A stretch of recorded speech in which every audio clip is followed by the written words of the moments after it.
So we talk a lot on She Made It about finding your personal creative life purpose. But what if you want to bring your whole family along? My guest today is a relocation consultant in Mexico who, along with creating an unconventional and authentic life for her family, helps others to do the same. Have you ever felt like there's something more you're supposed to be doing with your life, but you're not sure what? Welcome to She Made It, the podcast that uncovers the journey to living a life that feels more like you.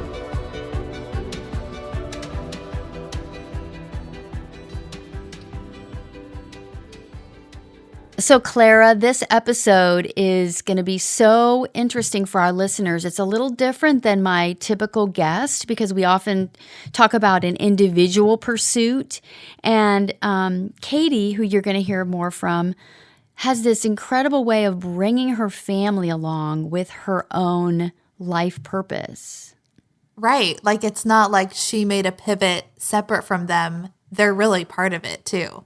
Yeah. And one thing that it inspired me to ask you is if you were going to live somewhere else other than the United States, do you know where it would be? Yeah, I totally do. Not just go visit, not just visit, like actually go live there, like leave the United States and go relocate somewhere completely different, a new country.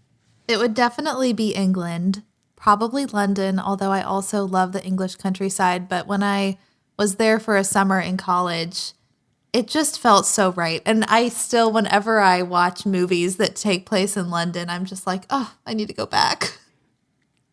Yeah, and they speak English, so that works out well.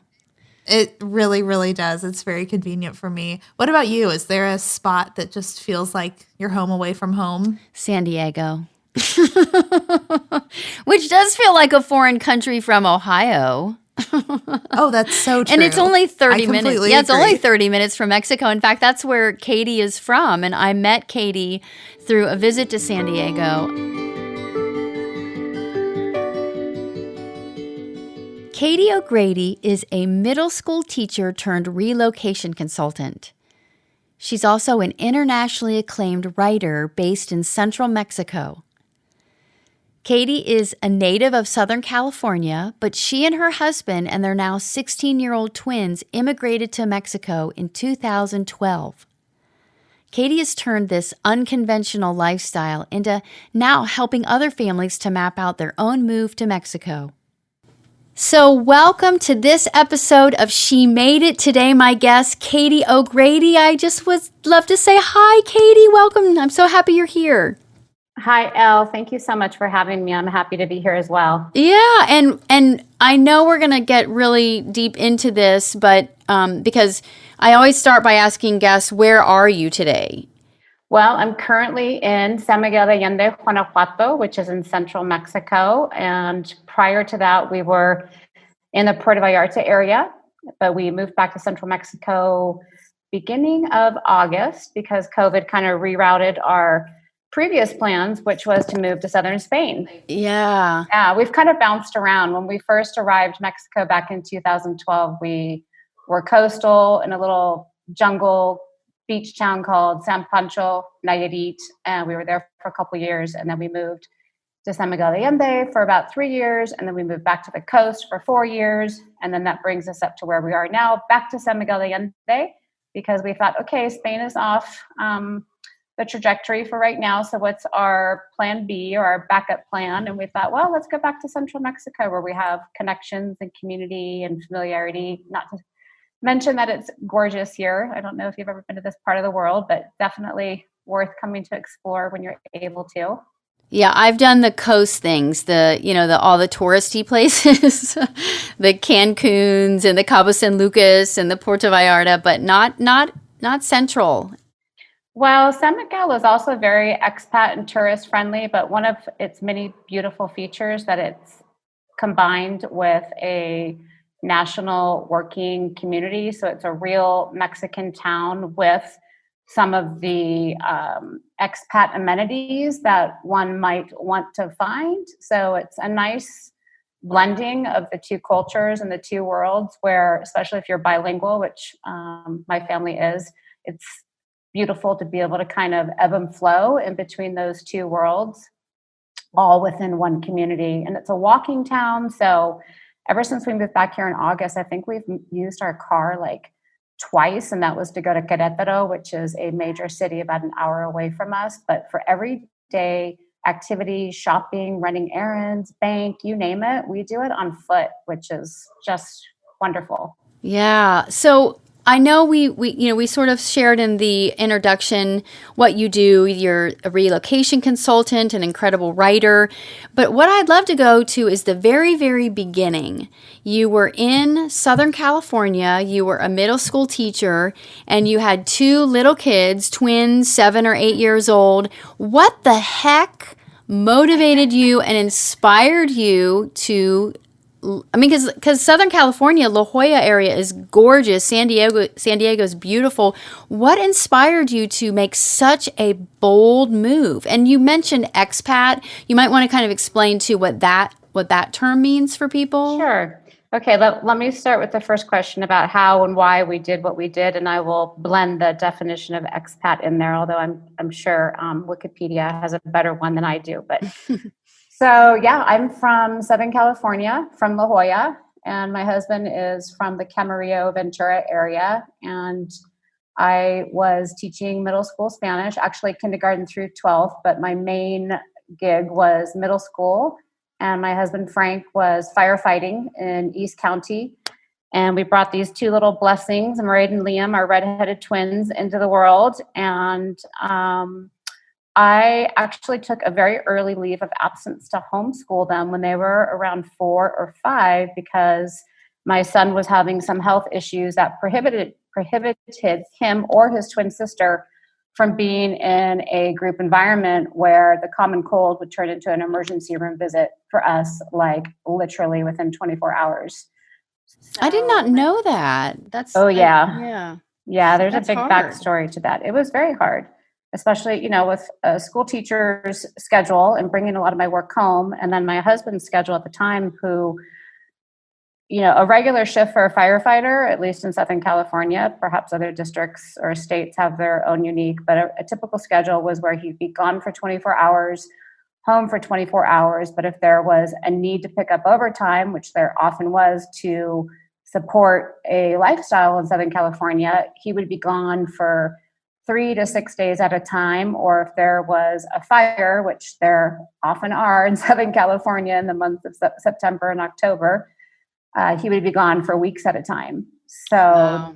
that was really challenging when we threw in there the component of a health compromised child. My son at the time, he really was kind of like a bubble boy, where we really had to be super careful with his exposures, and he needed a full-time parent to get a handle on what was going on instead of outsourcing it to nannies. And even though our main co-CEO of childcare was my wonderful cousin, Janae Weber, who I couldn't have asked for a better situation, still at the end of the day, our kids needed a parent there. So my husband and I, not necessarily rock, paper, scissors, but I decided to go down initially to a partial contract where I was teaching 3 days a week, and then with the kiddos 4. And then the health issues continued to be such a dominant issue in our lives at the time that I took a preliminary or premature leave of absence, which actually ended up turning into a very early retirement at 44 when we immigrated to Mexico. So to get back to how we moved all that stuff, my husband and I had and have always had a shared love of Mexico. In fact, we had a property, and when I say property, it was like a 30 by 60 piece of sand down on the Baja Peninsula on the Sea of Cortez side called Bahia de Los Angeles. And we traveled that peninsula even when I was pregnant with the twins. Up until I was 6 months pregnant with the twins, I had my doctor's blessing as long as I took lots of walking breaks so that I wouldn't get a blood clot. And I said, okay, this is our last trip, let's do it. And we started traveling the Baja Peninsula with our twins when they were 7 months old. And they referred to that trailer that we had in the sand as their tiger house, because the outside of the trailer had this big mural of a tiger on it. And they came to know and love Mexico equally, if not more so, as being home to them as they did the States. Because in Mexico, when we would go down for these extended periods of time, where my husband would be able to take blocks of time off by doing time trades and whatnot with the other firefighters, we had concentrated quality family time where we would, run barefoot on the beach collecting clams and sand crabs. And so that was such an huge impressionable stage for our twins, that they grew up already with this predisposition, if you will, for a love for Mexico. And then just to kind of fast forward and kind of wrap that part up, my husband was able to retire at 50, and we saw the writing on the wall. He was getting more and more injuries. He was having back-to-back anaphylactic reactions. He's got a series of food allergies, and because his system was just so beat down and exhausted from the incredible schedule. When I say incredible, I don't mean that necessarily in a positive light. Right. The strain on his body. Yeah.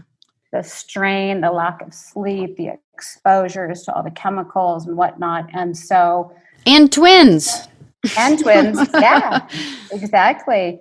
So we started 2 years before we actually immigrated in 2012, started the planning, and we were both on board.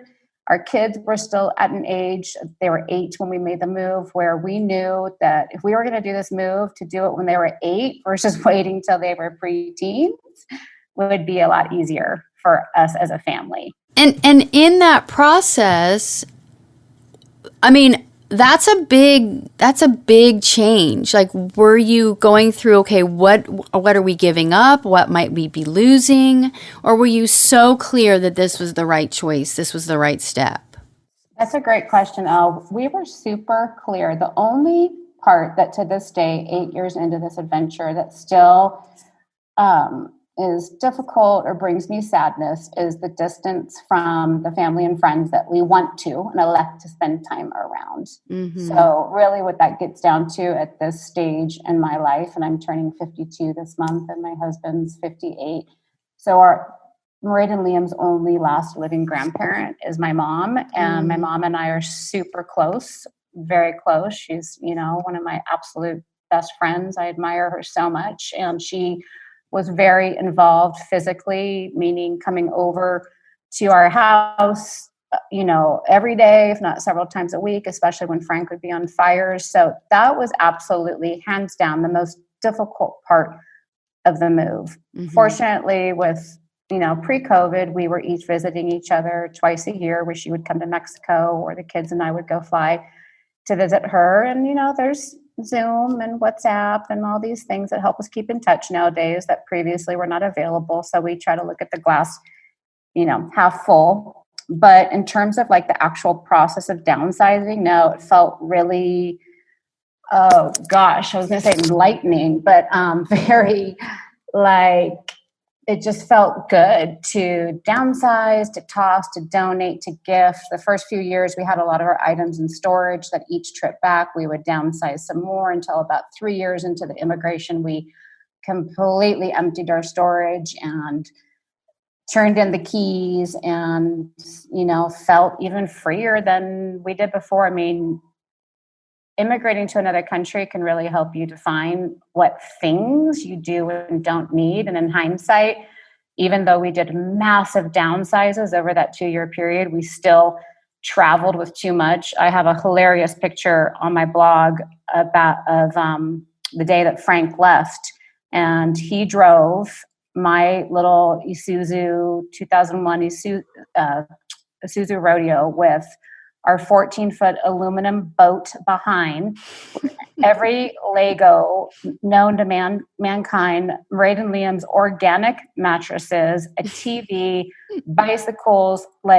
Those were our priorities at the time. Things like my really fine cooking ware and personal artifacts that I would have loved to have brought on the first trip stayed behind. But I tell you, we showed up looking like the Beverly Hillbillies, and that was our downsized version. That is awesome. Yeah. So since we've been in country, we have made 4 moves in the past 8 years. Wow. And with each move, we downsize a little bit more. So getting back to your initial question of like, was that hard? And no, not really. I mean, I've always been a very adventurous person and had and still continue to travel quite a bit. I studied abroad and kind of moved around a lot myself as a kid. So, and yeah, I know you were a Spanish teacher, so you were already bilingual. And what about Frank and the kids? Because that feels like, okay, wow, we're going to a whole new culture, but then you're choosing to live. You're not living in the tourist areas. You're living with the community, the culture, the language. What was that like?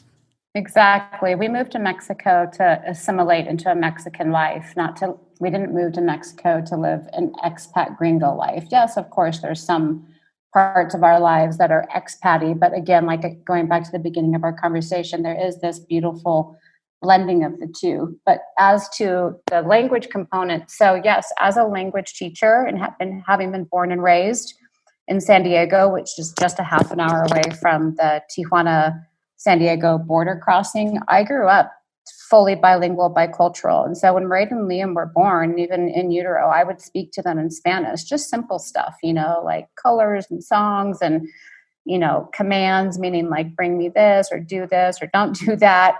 And so their ears from birth were accustomed to one parent, at least, speaking to them in Spanish. Now, English, of course, is our primary language in the home. And my dear husband, even 8 years into this journey, would be the first one to tell you that he's still a beginner. And some of us just have more of a proclivity for language acquisition than others. Mm-hmm. So the kids and I are bilingual, I won't say fully fluent. I mean, I'm not even fully fluent in English. I don't know all the English words there are to know. So we're very, very, very conversant. And Frank is probably he would say he's like at the toddler level.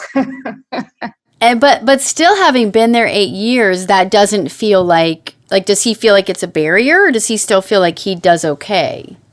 He totally does okay. He single-handedly handled the importation of our car, our boat, our immigration process, which you have to start at your Mexican consulate in your home city. I was busy with the kids. I mean, they were 8. I was homeschooling them. We had health issues going on. And so on his days off, he went down to that consulate, and there weren't really many English speakers at the time. He handled this whole thing, the paperwork side of it, by himself. He brought a dictionary. I mean, maybe he did a little bit of charades. I don't know. He's always been able to work it out. That is awesome. So so it's very inspiring that you were so clear, and thank goodness your husband was aligned, and it was very clear, and you had this process, you made the move. What about what others were thinking and saying to you? Did you get any pushback? That's great. Oh, so much. There were so many naysayers and negative Nellies, including a few family members who I will not name their names because I love them dearly, who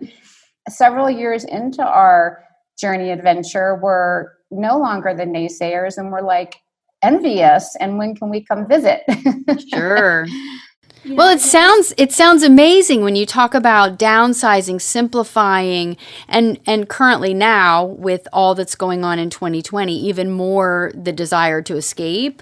But yeah, no, I think maybe it was jealousy or like this little bit of envy. I don't know, but I would think because it feels so bold and so it sounds big. And I'm in Ohio, so I'm in the middle of the country where going to Florida feels like a big deal.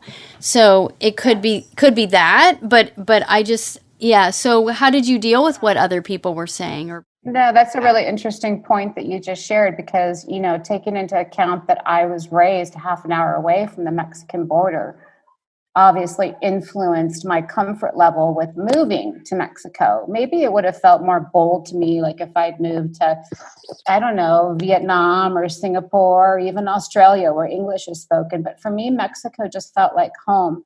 My grandfather was the chief of the border and Border Patrol and immigration in the 40s. And that was during a totally different political climate. And my family had land running parallel to the border with cattle and dairy farms. And my grandfather used to speak to me in both Spanish and English, even though I'm of Dutch ancestry. So it's just been part of the mosaic and the makeup of my life. So for me and my family, and I making this move, it just felt like another chapter of us stepping into another part of our truth as the O'Grady's. It's just felt super natural and a transition. I mean, yeah, it hasn't been all like licorice ropes and gummy bears and pina coladas along the way. I mean, we've hit some very difficult times that I've written very candidly about on my blog, Los O'Grady's in Mexico, including I was paralyzed. I had major spinal surgery in Mexico. My husband almost died from carbon monoxide poisoning. I mean, we've had some really, that's just life, no matter where you go. We are living this really fabulous, adventuresome life. And I like to vibe high and share the positives, but I'm also very transparent and very candid. And the work that I do with my relocation consultants, they're not hiring me to paint just a pretty picture. They want to know the pros and cons. And having lived it firsthand for these past 8 years and having the feet on the ground experience, fortunately, I can share those two perspectives with them. But again, getting back to, was there pushback? For sure. And one of my very first what I considered, making it big time. When I was published on Elephant Journal, this was maybe 3 years ago or something now. And to date, it's been, seen by, I don't know, like 77,000 viewers or something, and many, many comments. And it really set me back on my heels when reading through those comments. Not everybody was supportive and excited for us.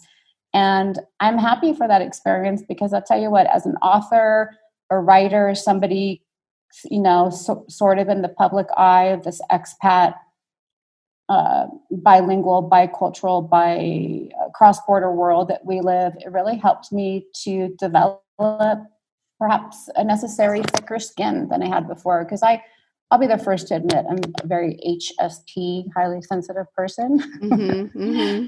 And when that piece of mine went live on Elephant Journal, where I understood that they had the rights to change the title, which they did, and they edited it a little bit, and they didn't include all the pictures I wanted them to include, because my pictures tell the story. And so it was a condensed version of the original piece, which, I could breathe through that. But wow, there was really a lot of people that had a hard time with our choice, which I thought was so interesting, that other people would have a hard time with my family's choice. And was it about your kids, or what was their challenge? Yes, yep. They were concerned that, and I'm almost going to quote somebody. Again, this was several years ago, and I check in every once in a while, but honestly, I don't read through the comments anymore. But somebody wanted to know, and several people wanted to know, if we weren't robbing our children of the, quote, American dream. And I've written quite a bit about that and re-edited the title, and addressing our followers' concerns about whether or not, us immigrating to a country where we felt like we were ringing our joy bell and had two parents raising our kids, everybody's health got better, life became more sustainable. We weren't two ships passing in the night. My husband wasn't having back-to-back emergency room visits because of his debilitated health. I wasn't single parenting anymore. So it was just kind of, no, we're definitely not concerned about them missing out on some, everybody's definition of the American dream certainly is different. But right. Our dream is to live as fully as we can, have fun every day, be of service to people, be kind, be helpful. Our children have been receiving an excellent education. Excellent education. Yes, we've gone the private school route, and that's been our choice. And that is what I advocate as well for my clients. And I go into the details as to why. In much the same way that, we've sought private health care here. Just like in any country, there's pros and cons to every facet. Yeah, so what's interesting about that is that, there's, you could say the American dream or the American rat race. And I know you write about that on your blog too, that you're not in that pressure, that rat race. So what I'd love to hear is, forget the naysayers, there's always going to be critics, and isn't it true though that we kind of like hone in on the negative comments? It's like we forget the thousands of positive ones and those two nagging negative ones. But I would just love to hear how, what you just listed a bunch of things, your health, the family time, the paring down. I would just love to hear specifically what you have noticed in your kids. Because now you've been there 8 years, and we hear so many problems about the American culture and the mental health epidemic, and teenagers are teenagers, going through preteens is challenging just because it's that developmental time of life. But what would you say as a mother raising your children in the almost, opposite of the American rat race has been the best parts of that for the kids? Exactly. Okay, so I'll just preface this by saying that, of course, I'm going to be speaking to the more additive, positive things right now, but just like our immigration has not been, just Pollyanna smooth, like you said, parenting of children from, in our case, they were 8 when we immigrated, so we've lived, survived, and thrived through the preteen stage, and now my twins are 16. And as you well know, raising teenagers in and of itself has its beautiful, dynamic, sometimes exhausting challenges. And then doing it during You say that so well. Beautiful, dynamic. Yes. doing it during a pandemic puts a whole nother spin on it. So it's, I could talk about pre-COVID and now COVID, but they both blend together. So let me just highlight some things. In terms of the financial sustainability, oh my gosh, where do I start? And this is not like a bragging list, but since our immigration, our children have been able to be involved in classes and courses that in the States for sure would most likely not have been in our budget, everywhere from equestrian experiences at the polo club in San Pancho to a private trainer that comes over to our house to teach them self-defense, martial arts, Muay Thai. Currently, our twins have private music lessons on Fridays, totally affordable. I'm able to have help in the home, so I don't feel like I need to be in my pajamas all day cleaning toilets, but that I can have a certain aesthetic niceness to our living arrangements, which is very important to me as a writer. I can't feel creative and clutter, and so I'm able to provide for our family here, home help a couple times a week. We're in the States, that was like once a month if I was lucky. Yeah. My children, Murray and Liam, they're not just bilingual and bicultural from literally living half their life now in Mexico, but they also have this global vision of the world. By living in another country, I feel like they're more sensitive and aware to a global trajectory for themselves. Goodness, I could just... What about like the stuff, like, do you deal with like the social media? And I mean, obviously they probably still have phones and you have internet. It's not like you're in, like a country without, economic growth and opportunity. But what do you do? How does the phone and all that play into your life with them? That's a great question. I mean, as both a mom and an educator, I see that through the lens equally of both as educator and teacher and a human that also needs to use my phone and my computer for daily life. I think it's really just about balance. And for us personally, the parenting that occurs in our home by, it's age dependent as well. Like when they first got cell phones, of course, it was terrifying for me. And I tried to research all these parental controls and apps that felt overwhelming, and which one do you go with? And the kids resisting on that because they didn't want their privacy invaded, and me being horrified with, the ease and accessibility of pornography. If you misspell one word or you put in the White House and, while they're doing a school project, I mean, that was really horrible territory for us when we were going through it, but we just always keep the lines of communication with our kids open and hope that they come and speak to us or a trusted person. Do you think that do they get wrapped up in the American culture, the pop culture, celebrity culture? Not at all. In fact, when we go visit the States, and that's San Diego for us, our trips are usually 10 days to 2 weeks max. Well, around the traditionally and typically around the 10-day mark, both of them will come to me individually or together and say, Mom, we're ready to go home. And home to them is Mexico. They enjoy the experience, of course, being in San Diego. Who wouldn't? My daughter usually goes to surf camp and my son goes to a tech camp at UCSD. But after about the 10, 12-day mark, they just kind of feel like it's this two-dimensional experience, whereas versus in Mexico, it's literally, especially here in central Mexico and San Miguel de Allende, so colorful and colonial and historic, and they celebrate everything from like the corn crops to the way that the sun rose that morning. I mean, I was taking a yoga class one time when we lived here previously, and the teacher was laughing, saying that somebody was asking him, who he was speaking to on the phone, why is there fireworks right now?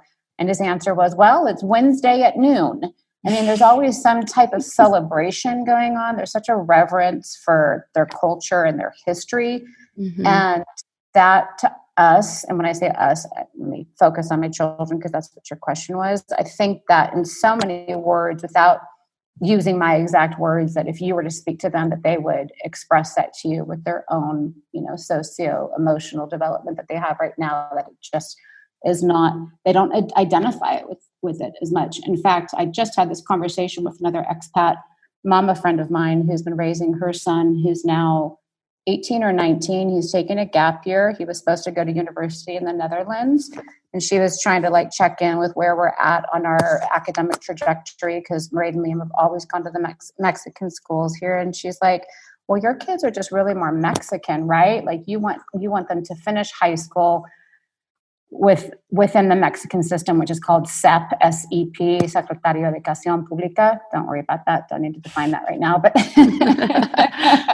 so I would say that Mairead and Liam, I think that they most identify with themselves, who they are, but their cultural influences and the identities in terms of pop culture, for sure. I mean, if you were to listen to their song list, Elle, you would crack up. It's all like this reggaeton and salsa and cumbia and Brazilian music. And That's so cool. And I know that, and I know your daughter is a drummer and she plays at some local bands. And yes, is that right? Yes, she is a drummer and she's making quite the name for herself here in Mexico, both in the Puerto Vallarta area and in short order, just in the few months that we've been back, she's been playing live and socially distanced events with, cubrebocas, which are the mouth covers. And the places here that are open are really practicing, in my experience and opinion, excellent protocols. They take your temperature.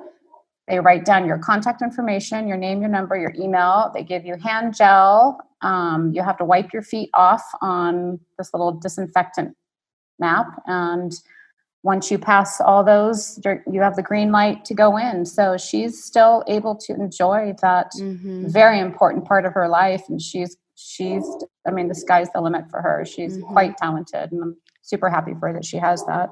Yeah. And I just want to say that so how I met Katie is through your mom. I stayed at her Airbnb in Bird Rock in La Jolla, and I just adore her, and she became such a close friend. And then met Katie, and on one of your trips, Mairead was with you, and my children are the same age. I also have a 16-year-old, and I was just marveled at her maturity, her ability to communicate, and converse with adults, and like you said, this global perspective. And so there was this, obviously there's nature nurture, like, is that just her? But knowing that there is so much yucky culture stuff in the pop culture that these teens are fed through, what they're watching through social media, and our sort of fascination with celebrities. And so I just want to tell you, first of all, I think you're an amazing mom, and I think she's an incredible young woman. And I can see not just you as a parent, but also that influence of not being in that, like you said, a two-dimensional sort of experience. So it does make me a little bit like, oh, I wish I could do that for my kids, Oh, thank you so much, Elle. I mean, I don't want to leave this conversation without also saying it's not like my children are completely immune to those influences. I think, as I was listening to you talk right now, and thank you so much for saying those things, one of the big pluses for our family has been that when we immigrated in 2012, we ditched the TV. We have had TVs in our house, but we only use them for shows that we select as a family or individually or when friends are over via Netflix. We don't have this 24/7 streaming toxicity of all the different news channels. It's like when we want the information, we curate it on our own and we go to it versus just having a TV on in every room. Like, my children are always blown away when we go to the States and they see how many commercials they're on. Like, commercials are actually foreign to them, and they find it so unusual and odd and not healthy with all the pharmaceutical companies that are pushing this and that. I mean, my son Liam, he's a comedian. He's like, it might give you a third eye and constant diarrhea and vomiting 24/7, but hey, take this pill. Right. Yeah, it's interesting. Just a little side note about that. Us and New Zealand are the only countries that are even legally permitted to advertise pharmaceuticals. So it's a very American thing to be promoting all these drugs. Yeah. Yeah. So I have a question about you. About, the podcast is She Made It, and it's really about, what was her journey. And so we've talked about your kids, and we talked about, sort of the process and why you went and how you did it. How has it transformed you in the 8 years you've been there? Like, I know you probably, I'm guessing you went in not even realizing you had a business, and a business was born, and obviously you're writing. But I would just love to know the impact that this massive, bold move, at least from, where I sit, has impacted Katie. Oh, okay. Well, I've always loved writing, and had I not pursued a career in teaching, I would have pursued a career in writing, whatever that looks like. It always feels funny to me to say that, because it's like pursuing a career in yoga or surfing, like something that just naturally comes to someone. But yes, I know that there's journalism careers and formally trained writers. But I as a child was, I probably had 5 different journals going at one time. I loved to write stories. Language arts was always my strong point in college. And I started Los O'Grady's in Mexico, our website, just really as a way to keep family and friends in touch. I know it's super cliche with the prevalence of blogs, but that's really all it was.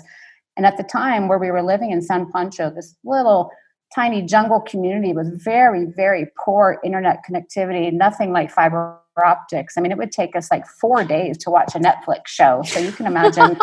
That is really funny. Yeah. I mean, seriously. So like trying to upload or download whatever it was, I'm still not super cool with all the terminology. As long as my email works and I can point and click, I'm good.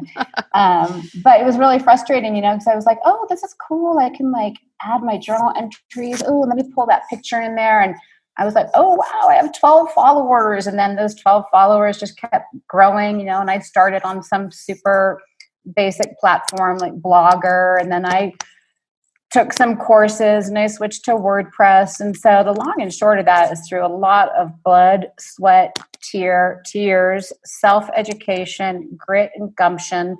This has been my creative labor of love. It's a hat that I get to wear in addition to and instead of mom, partner, wife, house cleaner, grocery person. It's something that makes me feel so on fire and so alive and so excited to be able to share the parts that I choose to share of my family's journey of this, as you say, bold move. And those 12 followers started to evolve into thousands. And then, of course, when I started to get published on Huffington Post and Elephant Journal, it was just one article each. So when I say start to be published, it wasn't like a continuous thing, but that gave me a lot more visibility, and then interviews for various podcasts. And then that started to grow. And it was like, wow, what's going on here? And then one day, this gal, I'll always be forever grateful to her. Her name is Lisa. She emailed me and she, I've been following you, love your family's journey, all these beautiful things. And she says, by the way, do you do relocation consulting? And I was like, well, yes, I do. I'm not like a formally trained relocation consultant. I didn't go to school for that. And that was, so, we've been here 8 years. My website began shortly after we moved. And that first client that I had was probably maybe 5-6 years ago now. And I worked it out. I figured it out. It was all experience based. And to be able to curate these resources from having lived it firsthand. And like I said, we've had 4 moves in the 8 years that we've lived here, both coastal and central, so 2 times each place. I've been able to create a network of very reliable resources, entities. I've got, the resource documents that I provide for my clients range from housing, banking, illegal immigration, car importation, cell phones, down to budget and grocery shopping and ins and outs of daily life. So like if you think of moving anywhere in this world and think of the gamut of things that as a mom or a person, doesn't have to be a mom, because I work with families, couples, individuals, single moms. I mean, I work, with all walks of life. And so that one client 6 years ago now turned into another one, and then me improving my game along the way and editing. And, I got to this point where I realized, God, I keep saying the same things in these emails. And so I was like, oh, I'll just copy and paste and start making Google documents. And then the school teacher in me kicked in. I'm like, oh yeah, I get to organize this like a 6-step lesson plan.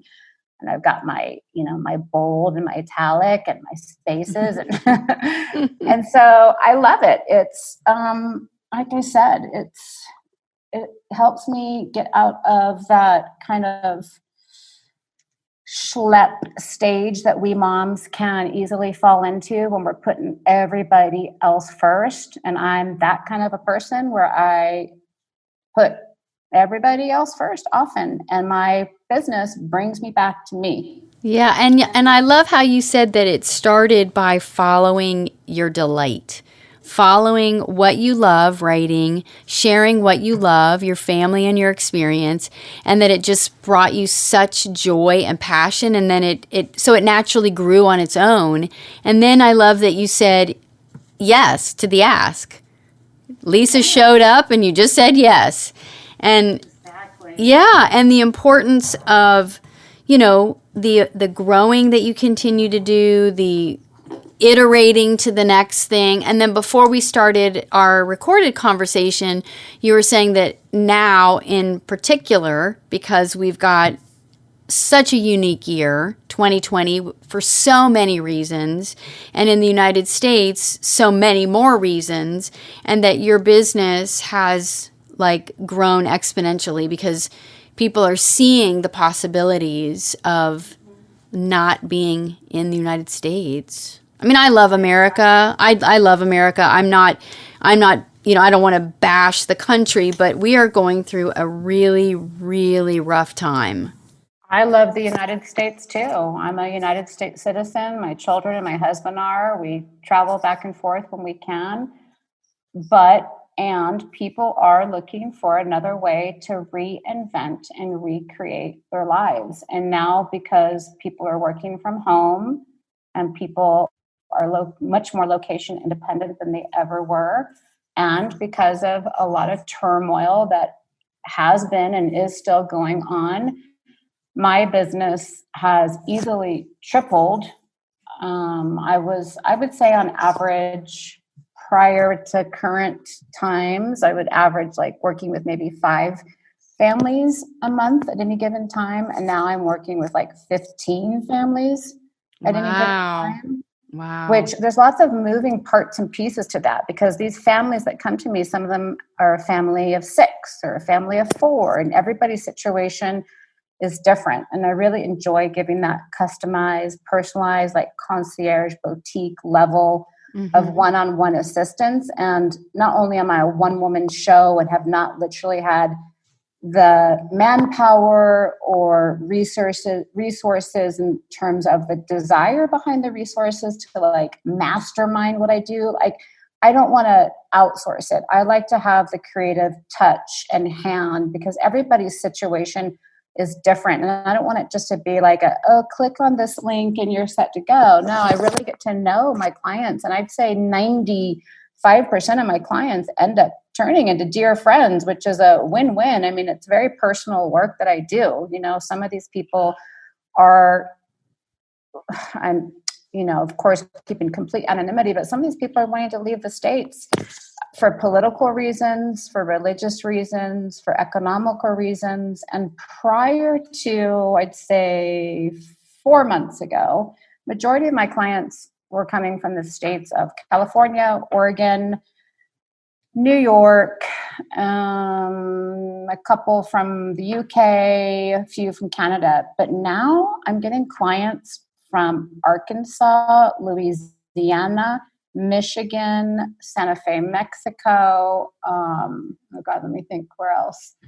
There's something, forgetting one right now, but Utah, parts of the states that prior to the current state of affairs north of the border, I, never would get inquiries from people from Arkansas and Louisiana, but primarily, like I said, California and Oregon. So I find that to be very interesting. Yeah, well, because most of those people would go to Arizona or Florida, and those aren't much better right now. Yeah, exactly. So if a person is thinking, because it's interesting, I also heard that like Hawaii has had an influx of people moving, like over 100,000 people have moved to Hawaii since the beginning of COVID, because you talked about that location independence. But if a person's thinking, okay, I love contemplating this idea, how would they like even begin? Like what would you say they do to help even kind of like vet the idea or take a first step? Yeah. Well, I mean, thank goodness there's a University of Google and search engine optimization. So that's always a good place to start when you want to start really, really wide, and then just go narrowing it down. I mean, like there's this one family that I'm working with right now from Oregon. The wife has never been to Mexico before. The husband went a couple times 30 years ago. They have no idea where they want to move, other than that they know they want to be coastal. So, everybody's situation is unique, and I'm sure they found me via Google. So I guess University of Google is a good place to start. And of course, I'm going to tell you, once the country is identified and the region within the country, to find a top-notch, reputable, trustworthy relocation coach, consultant. Yeah. That's definitely, I wish I had one of me when we immigrated, but we didn't. We pieced it all together. And had I had access or even thought, I didn't even think of it like, oh, I should reach out to a relocation consultant to help us, cross the T's and dot the I's. No, we just figured it out. And lots of people can figure it out, but there's also lots of people that don't want to spend hours weeding through 1,000 comments on Facebook if you post something like, where in Mexico should I move to? Well, right. But let me ask a question before that even. Like, let's say I'm not even ready to go to Dr. Google. let's say I'm just sitting here thinking, okay, I know I want something different. I know I have the flexibility. What would they even start asking themselves to not just move to, Florida? Like, what sort of questions or what sort of mindset? I mean, and is that a question that you could even answer? I'm just thinking, like, these people are just thinking, I want something different. I need something different. They're not even sure what they know. They don't even think they know what to ask yet. Like, just the concept of that big, bold change. Well, I guess the way I could best answer that, Elle, would be to share with you what my clients over the years have shared with me. By the time they find me, they feel an unrest, a stirring for something different. They, like I said previously, might have religious or political reasons that they want to exit the States. They want more family connection. They want a more sustainable lifestyle where they're not living that rat race and living in debt and, burning two candles like my husband and I were. So, I'm just kind of taking an inventory of what clients share with me when they come to me, and every situation is different. But, I can't speak for, I think somebody would need to identify with that wanderlust chip for themselves. I mean, are they wanting to make an international move or just across the Right. states? Like you said, people that are moving to Hawaii. Yeah.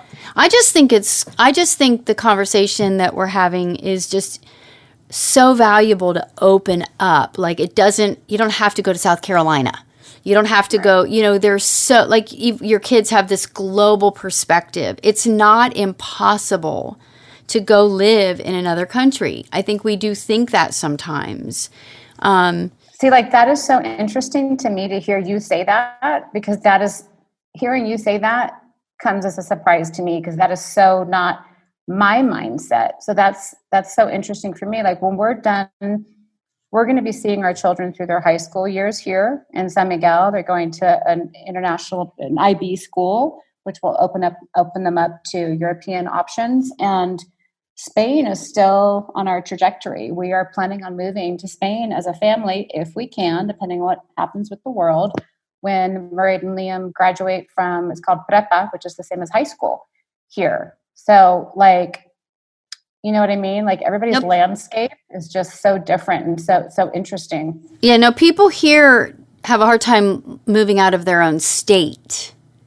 Like I don't know if I can move to, South Carolina or I mean, and even some, like, I live in Cincinnati and I didn't grow up here, but there are parts of Cincinnati, and there's something really special about this too, something really, I think, valuable to this, but there are people who won't even leave their side of Cincinnati. Like, they grew up. But that's okay too. Right. I mean, what I mean? If that's their comfort level, I mean, good for them. Like, right. Yay for people that have lived in the same town their whole life, eaten the same gravy and biscuits, and know the mom and pop store owners. I mean, how beautiful! Like, if that's their jam and that works for them, well, then keep at it. Yeah. Yeah, it's so funny because my kids always bring up Canada because I live, and it's interesting because I live closer to Canada. I'm like a 4 or 5 hour drive to Canada. So they're like, we need to move to Canada.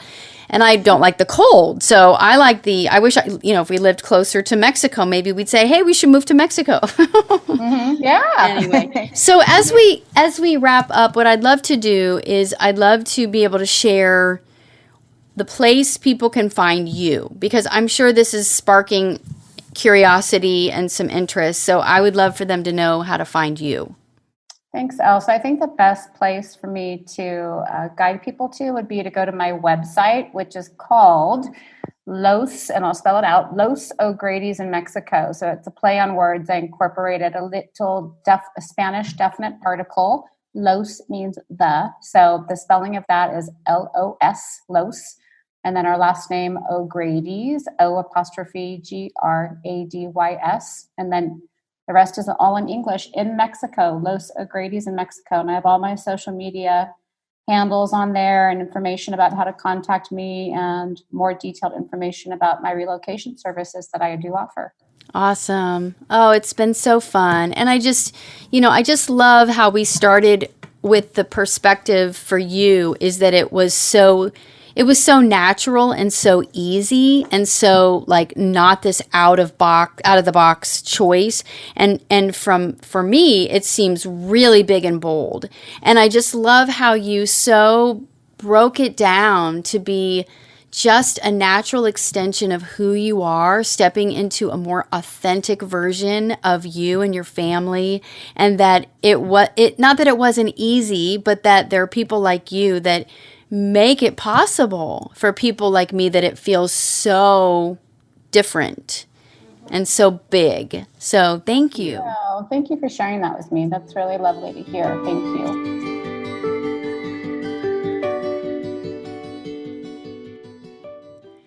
So Clara, what did you think of that conversation? I really loved it. I loved that they took a vacation spot that was their favorite place and then just decided they would move there. Yeah, that is pretty cool. I will tell you that it kind of provoked some interesting conversation with my 3 kids. Mm-hmm. I posed the question, if you could move anywhere in the world, where would it be? And we've never visited Mexico. I mean, I visited Mexico because I worked on a cruise ship and I was on both coasts of Mexico, but my kids have actually never been there.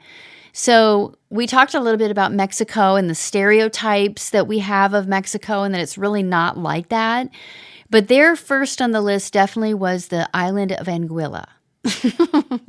Not surprisingly. Right. Well, and because we have this incredible client there, but then they forget that really Anguilla has nothing. It's like tourists and resorts. That's about it. So yeah, just the beach. Yeah, which would be wonderful for, maybe a month, but right. They'd go crazy. Yeah, so now we know who to call if we ever want to move to Mexico. Absolutely. And I want to say that if you're listening to this podcast and you know that you may need to make some kind of transition, but you're not sure what, and it's probably not a move to Mexico, then you should schedule a call with Elle, because Elle is totally an expert on helping people make a transition, specifically making a career transition or making a transition into a life that feels more authentic. And if you're interested in that, you can go to ellezimmerman.com and schedule a clarity call. And if you want to go to Mexico, then you call Katie.